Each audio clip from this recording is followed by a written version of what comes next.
زمین مانگی، نہ کسی سے جائیداد مانگا، نہ کسی سے پیسہ مانگا، نہ کسی سے روپیہ مانگا، پھر بھی مخالفت کرنے والوں نے مخالفت کیا۔ کرتے رہو۔ سرکار ملت کی ایک ہی بات مجھے یاد ہے، انہوں نے کہا کہ بیٹا اس بات کو یاد کر لینا اور کبھی مت بھولنا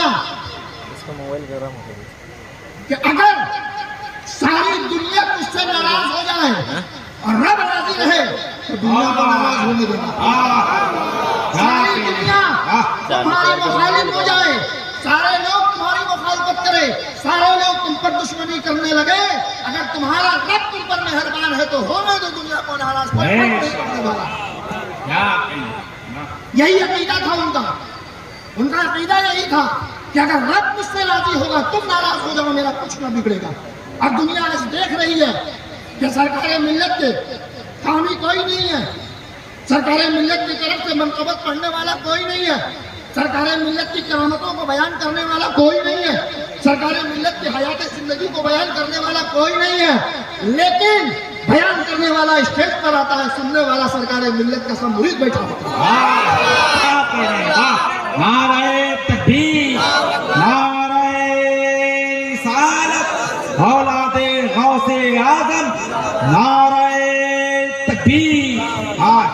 میں تو یہ کہتا ہوں کہ یہ جتنے لوگ بیٹھے ہیں یہ سرکار ملت کی کھیتی ہے کہ نہیں؟ ہاتھ اٹھاؤ کتنے لوگ سرکار ملت کی کھیتی ہیں؟ اب مجھے ڈر لگے یا کچھ بولنا نا، اب میں ڈروں گا کچھ بولنا نا؟ مجھے پتا ہے جس طرح ایک کسان اپنے کھیت کو جانتا اور پہچانتا ہے کہ کب اس کے اندر ہم دھان لگائیں گے تو پھل دے گا، کب اس کے اندر آلو ہم لگائیں گے تو پھلے گا، کب اس کے اندر مولی لگائیں گے تو پھلے گا، کب اس کے اندر گاجر لگائیں گے تو پھلے گا، ایک کسان کو یہ سب چیز پتا ہے، وہ تجربے کار ہے۔ تو مجھے بھی پتا ہے کہ اسٹیج پر چاہے سرکار ملت کے ماننے والے ہو یا نہ ہو، سننے والے سب سرکار ملت کی کھیتی ہے۔ وہ سرکار ملت یہ پانچوں پیر صاحب بابا کا آستانہ ہے، مجھکیا پیر کا آستانہ بالیسر میں ہے، سب تھیا پیر کا آستانہ بالیسر میں ہے، اور آگے جاؤ تو بڑا آستانہ احمد شاہ بابا کا ہے، اس کے آگے جاؤ سولو میں جعفر شاہ بابا ہے، بڑے خان قاضی بابا ہے، بری جاؤ تو منصور شاہ بابا ہے، حضرت جاؤ تو نہ جانے کتنے بابا ہیں۔ یہ سب بابا کے مزار پر طبلہ بجتا تھا، آج عرس تھا نا، یہ طبلہ بجتا تھا، یہ شورا کو کوئی دعوت نہیں دیتا، قوال کو لوگ دعوت دیتے۔ یہ احسان ہے سرکار ملت کا اس علاقے میں آنے والوں کو شورا کے اوپر کہ سرکار ملت نے ایک بار آرڈر کر دیا کہ جتنے بھی اولیاء اکرام ہیں، کسی بھی اولیاء اکرام کے اس پر قوالی نہیں ہوگی، جلسہ کرو۔ صرف ایک حکم کیا، سارے آستانوں سے قوالی بند ہو گیا، جلسہ شروع ہو گیا۔ ان شورا پر کس کا احسان ہے؟ سرکار ملت کا احسان ہے۔ آج ہم تقریر کر رہے ہیں، کل مجھے جو بھی نظرانہ دو گے، اگر سرکار ملت کا آرڈر نہ ہوتا، حکم نہ ہوتا، تو چاند قوال آتا، تو فلک قوال آتا، تو آپ عابد قادری کو بھی نہیں بلاتے تقریر کرنے کے لیے۔ تو آج اگر ہم کو آپ نظرانہ دو گے اور اس نظرانے سے ہم کھائیں گے، اپنے بیوی بال بچوں کی پرورش کریں گے، تو یہ سرکار ملت کا احسان ہے۔ انہوں نے قوالی کو بند کرا کے جلسہ شروع کر دیا، اور کتنا سرکار ملت کا احسان بتایا۔ سرکار ملت تو وہ ہے جو اپنے مریدوں کو ایک بار نہیں 1000 بار کہا، اے لوگ مخالفت کرتے ہیں، میری کرتے ہیں، لیکن محبت دل و جان سے کرتے تھے۔ آخر میں میرے آقا نے کہا، علی اور عمر اگر تمہیں اویس کرنی مل جائے تو تم دعا کرا لینا مغفرت کے لیے۔ یہ خلیفۃ المسلمین ہے، جن کو میرے آقا کہہ رہے ہیں اویس کرنے سے دعا کرا لینا، اگر اویس کرنے سے ملاقات ہو جائے، سمجھ لیا نا؟ سیدوں سے محبت کرو گے تو اس دنیا میں بھی کامیاب رہو گے، آخرت میں بھی کامیاب رہو گے۔ اور دل آپ کا ہے، رب نے دل آپ کو آپ کے حوالے کیا ہے، آپ چاہو جس سے جلن کرو، جس سے حسد کرو، جس کا بغض رکھو، جس کا کینہ رکھو، ہم کو اس سے کوئی مطلب نہیں ہے بھائی۔ اگر چینل چلاتے ہو تو ڈھنگ سے چلاؤ، ہمیں کوئی ضرورت نہیں ہے، سمجھ گیا نا؟ ہاں، ہم ڈرتے نہیں ہیں، ہمیں پتا ہے ہم فالتو جلسے میں جائیں۔ ہاں مقرر بن کے نہیں جاتے ہیں، ہم وہاں کے سرپرست اور گارجین بن کے جاتے ہیں۔ ہم سرکار ملت کے ماننے والے ہیں، سرکار ملت ہمارے خاندان کے ہیں، اندر شریف کے ہیں، سیدنا پاک کی اولاد ہیں، چاہے ان پر جیسا بھی فتویٰ لگا ہو ہم ان کو قیامت تک مانتے رہیں گے۔ سمجھ گئے؟ نہ چھوڑ دو۔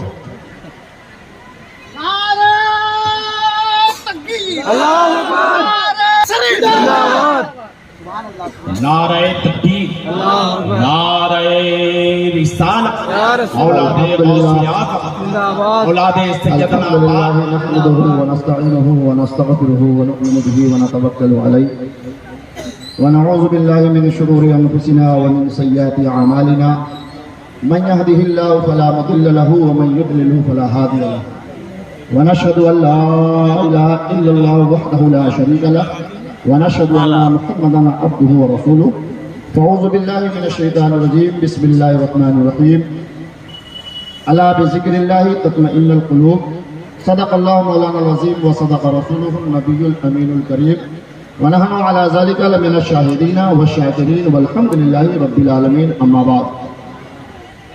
ممبر رسول پر بیٹھے ہوئے تمام شعراء کرام، نقیب اجلاس جناب نسیم صاحب، شاعر اسلام جناب ناہید اقبال صاحب، جناب ابراہیم ایاز صاحب اور دیگر کرم وعلی آلہ و اصحابہ وسلم وسلام علیکم یا رسول اللہ صلی اللہ تعالی علیہ وسلم۔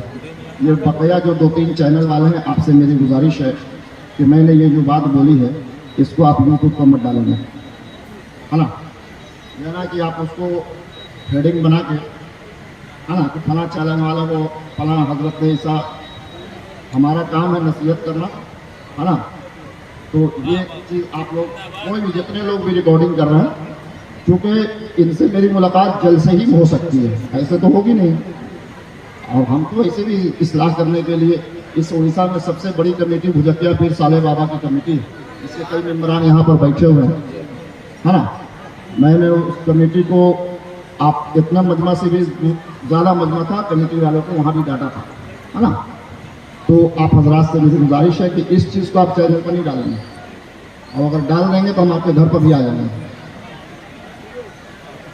درود پاک پڑھیے، اللہم صلی علی سیدنا و شفیعنا و نبینا و مولانا محمد معدن الجود والکرم وعلی آلہ و اصحابہ وسلم، صلاۃ و سلام علیک یا رسول اللہ صلی اللہ تعالی علیہ وسلم۔ دے کر خدا کو جان کی قیمت خرید لی، دے کر خدا کو جان کی قیمت خرید لی، ہر عاشق رسول نے جنت خرید لی، ہر عاشق رسول نے جنت خرید لی، اور آقا نے اپنی زندگی غربت میں کاٹ کر، سنو،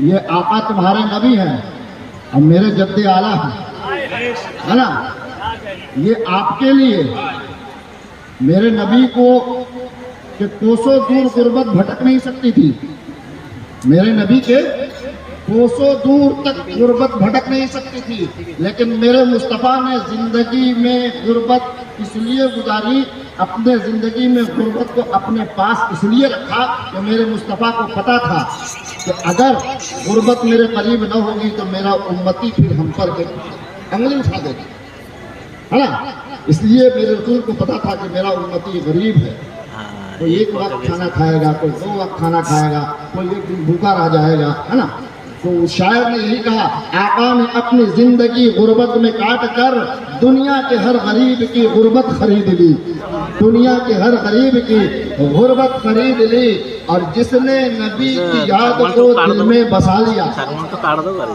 جس نے نبی کی یاد کو دل میں بسا لیا، سمجھو کہ اس نے خلد کی راحت خرید لی، سمجھو کہ اس نے خلد کی راحت خرید لی، اور مشہور کر دیا مجھے آقا کی نعت نے، مشہور کر دیا مجھے آقا کی نعت نے، میں نے نبی کی نعت سے شہرت خرید لی، میں نے نبی کی نعت سے شہرت خرید لی۔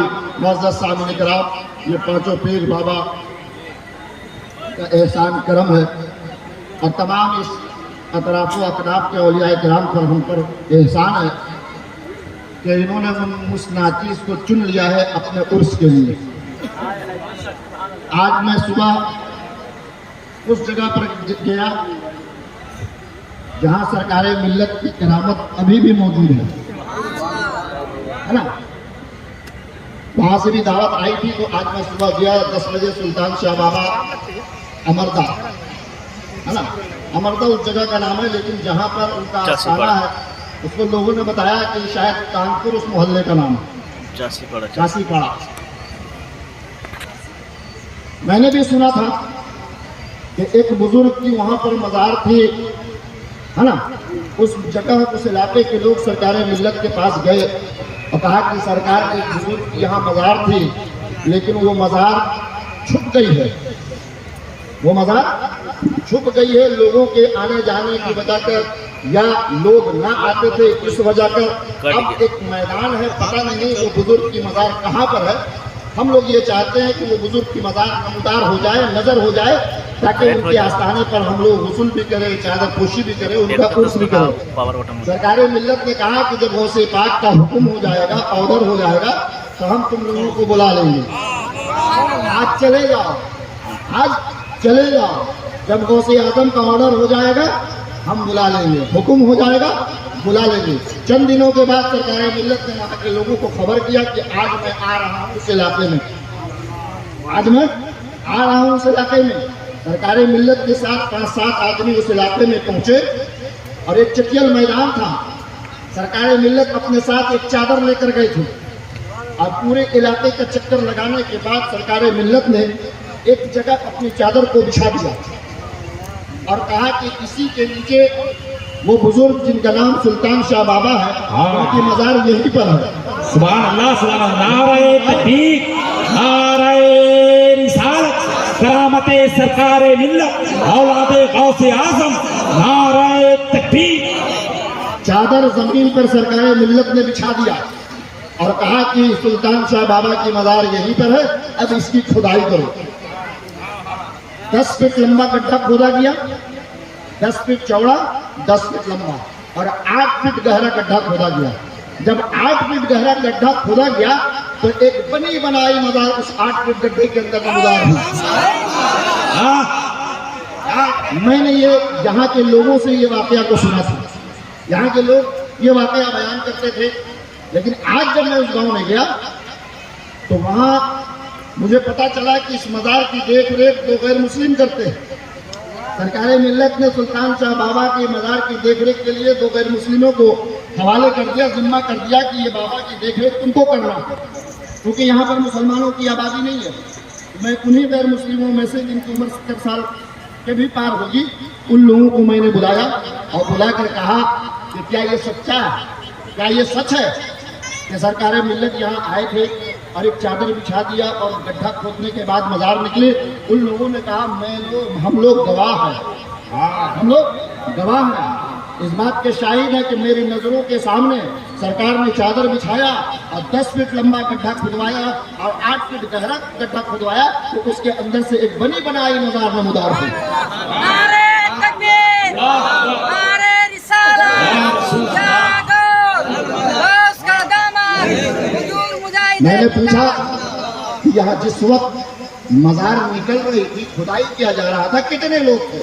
اس غیر مسلم نے کہا کہ ہم لوگ لگ بھگ 50 غیر مسلم تھے, 1-2 نہیں تھے, 50 غیر مسلم ہم لوگ تھے اور 10 سے 15 مسلمان تھے جس وقت یہ گڈھا کھودا جا رہا تھا. تو آج سلطان شاہ بابا کے آستانے پر حاضری, وہاں دینی کا پروگرام تھا کیونکہ غیر مسلموں کا علاقہ ہے, مسلمانوں کی آبادی نہیں ہے. 2 بجے تک وہاں پروگرام ہوا تو سلطان شاہ بابا کے آستانے پر حاضر ہوئے تو وہاں سے ایک سبق اور ایک میسج ملا, وہاں سے ایک سبق اور ایک میسج ملا کہ ہر ولی اپنی کرامتوں سے پہچانا جاتا ہے, ہر ولی اپنی کرامتوں سے, اپنی بزرگی سے, اپنے تقویٰ سے پہچانا جاتا ہے, لیکن سلطان شاہ بابا سرکار ملت سے پہچانے گئے. سلطان شاہ بابا سرکار ملت سے پہچانے گئے. وہ چاہے لوگوں سے ناراض ہو کر یا دنیا کو خیر بات کا کر اپنے آپ کو زمین کے اندر چھپا لیا, اب کسی کو نہ پتا تھا کہ سلطان شاہ بابا کہاں ہے,